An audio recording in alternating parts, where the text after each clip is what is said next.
हरे कृष्णा मित्रों, कैसे हैं आप सब? आशा करती हैं बहुत ही अच्छे होंगे, स्वस्थ होंगे, मस्त होंगे।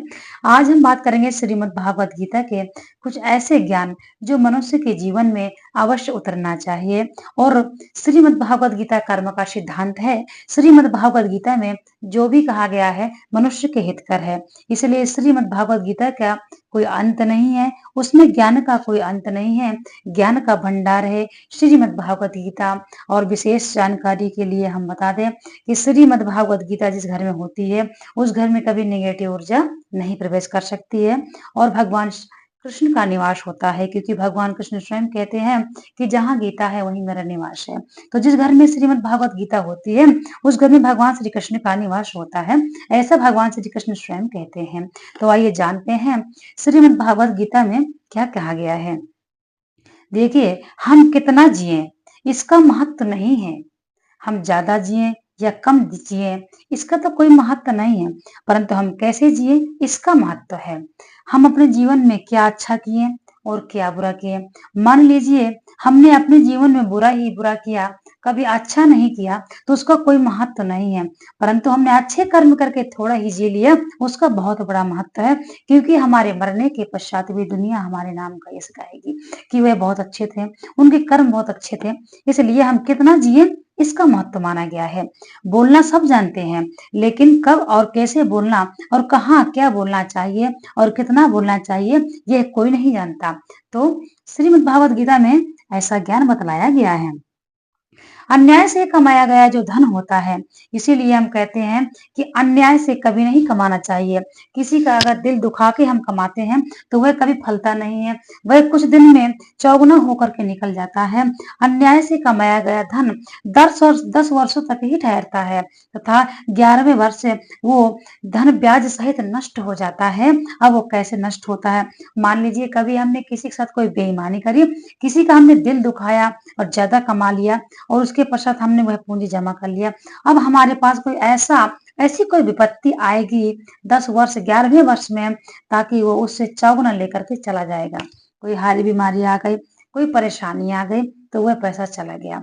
इसीलिए धन के मामले में अब पाप नहीं बढ़ाना चाहिए, न्याय से ही कमाना चाहिए। अन्याय का कमाया गया धन भगवत गीता में भी कहा गया है कि ये अपना चौगुना लेकर के ब्याज सहित लेकर के नष्ट हो जाता है। वो कैसे?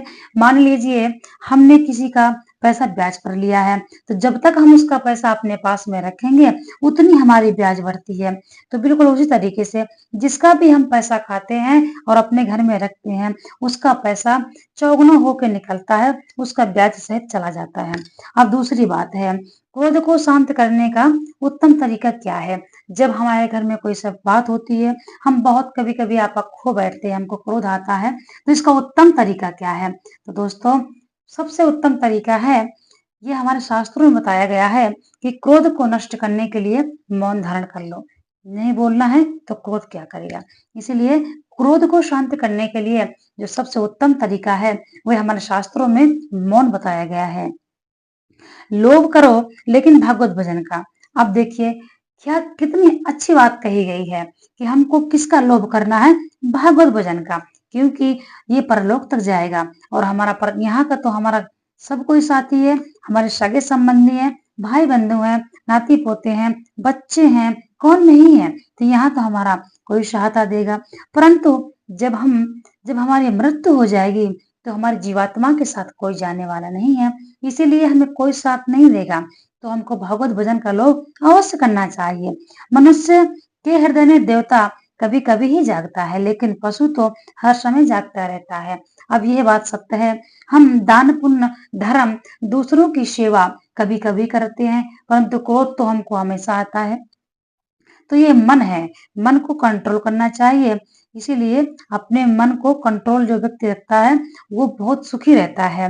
हमारे ऋषि मुनि भी अपने इंद्रियों को बस में करके कितने सुखी रहते थे। मार्ग वही है जिसमें हमारे संत पुरुष चलते हैं, हमारे महापुरुष चलते हैं, हमारे बड़े बुजुर्ग चले हैं। अब की जनरेशन तो बहुत बदल चुकी है, लेकिन हमारे जो संत पुरुष चलते थे हमारे लिए उत्तम मार्ग वही है, क्योंकि वही मार्ग हमको मोक्ष तक पहुंचाता है। यह तो कुछ नहीं है, हम कमा रहे हैं, खा रहे हैं, जोड़ रहे हैं, लड़ रहे हैं, बैठ रहे हैं, किसी की आत्मा दुखा रहे हैं, किसी के साथ बुरा कर रहे हैं, खुश हो रहे हैं, किसी का अच्छा होता है तो हम देखकर दुखी हो रहे हैं, ये सब बेकार की बातें हैं। परंतु हम अच्छे कर्म यदि करते हैं तो हमको मोक्ष प्राप्त होता है। परिश्रम की चाबी से ही भाग्य का दरवाजा खुल जाता है।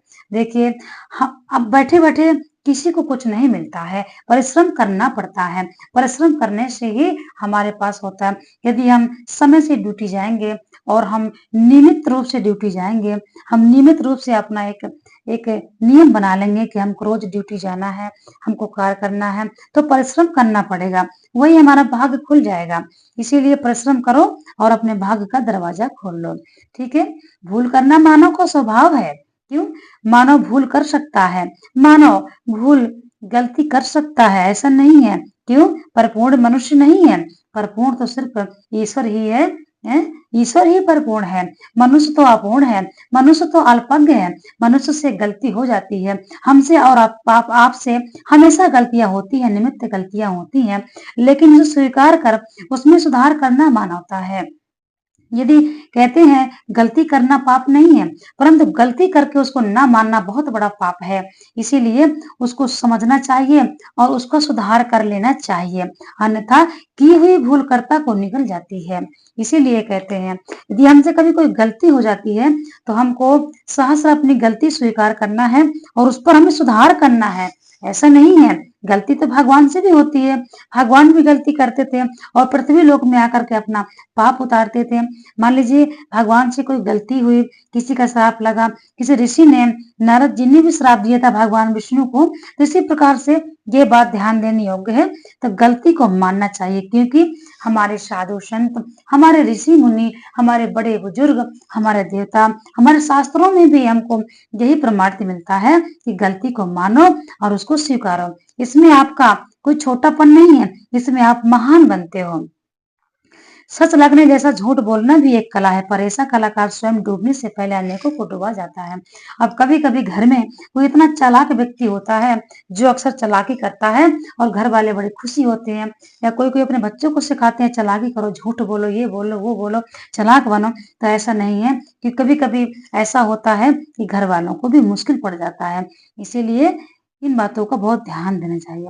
सादगी से जीवन जीने वाला शांति से मरता है। यदि हम दूसरे को देख करके परेशान रहेंगे कि वह तो इतने अच्छे कपड़े पहनता है, वह तो इतना अच्छा खाता है, वह तो हफ्ते में 2 बार रेस्टोरेंट जाते हैं, होटल जाते हैं और हम ऐसा करते हैं, हम ऐसा जीते हैं, हम ऐसा पहनते हैं, तब हम अशांत ही रहेंगे। हम जैसे हैं वैसे ही ठीक है। हम जैसा पहनते हैं, हमारे कपड़े वैसे ही ठीक है। हमको और कुछ नहीं चाहिए। दूसरों को देख करके यदि हम अपना दिमाग दौड़ाएँगे तो हम अशांत ही रहेंगे और हम मरेंगे जब तब भी हम अशांति से ही मरेंगे, यहाँ तक कि हम शांति से मर भी नहीं सकते हैं। इसीलिए दूसरों को देख कर के परेशान नहीं होना है। हमारा जीवन कैसा है, हमारी आय कितनी है, आय के हिसाब से हमको व्यय करना है, इन सब चीज़ों का ध्यान रखना चाहिए। ठीक है? तो सादगी से जीवन जीने वाला शांति से मरता है और शांति से मरना ही मोक्ष है। जब हम शांति से मरेंगे तब हम भगवान का नाम लेंगे और मर जाएँगे, हमारा प्राण निकल जाएँगे, तभी तो हमको मोक्ष मिलेगा। यदि हम हमारे जब प्राण कंठ में आ जाएँगे और हम दुनिया भर की बातें सोचेंगे, ये नहीं मिला, वो नहीं मिला, ये नहीं हुआ, वो नहीं हुआ, उस समय भी हम भगवान का नाम नहीं ले पाएँगे, तो हमको मोक्ष कैसे मिलेगा? अंत भला तो सब भला। जब हम तो इसीलिए कहा गया अंत में ही भगवान का नाम जो कोई ले लेता है, वह भी तर जाता है, तो वही मोक्ष है। केवल जुटाओगे तो बोझ बढ़ेगा, केवल लुटाओगे तो खोखले हो जाओगे। दोनों का संतुलन ही स्वस्थ जीवन है। इसीलिए कमाओ भी, दूसरों की हेल्प भी करो, दान भी करो, दया भी करो, धर्म भी करो। खाली कमा-कमा के जोड़-जोड़ के रखने से कुछ पता नहीं है क्योंकि ये माया प्रॉपर्टी भी अपना मालिक स्वयं बदल लेती है। तो इतना अपने परलोक के लिए भी हमको व्यवस्था करना चाहिए, ठीक है? मन इंद्रिया भोग में भटके तो वासना और प्रभु चरण में अटके तो उपासना।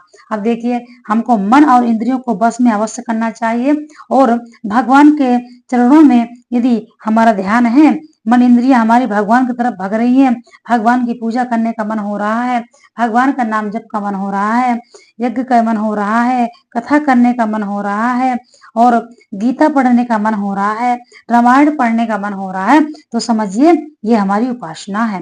क्रोध मौन से, द्वेष को प्रेम से, पाप को पुण्य से और लोभ को दान से और असत्य को सत्य से जीत लो। इन बातों का आपको ध्यान रखना है।